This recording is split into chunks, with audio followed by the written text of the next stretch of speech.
এই মুহূর্তে আমি দেখাতে যাচ্ছি স্লিপার বাসে বসে কম্বোডিয়ার গ্রাম্য জীবন কেমন।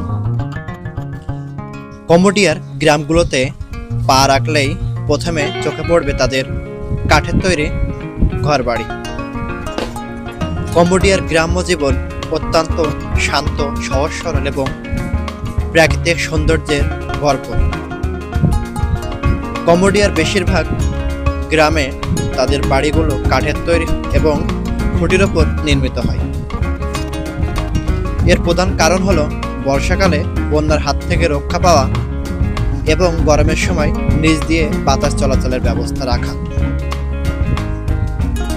দিনের বেলা বাড়ির নিচে ফাঁকা জায়গায় সাধারণত গবাদি পশু রাখা হয় বা বাড়ির লোকজন জিরিয়ে নেয়।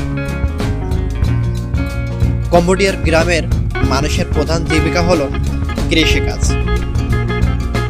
ধান চাষ এখানকার মূল ভিত্তি।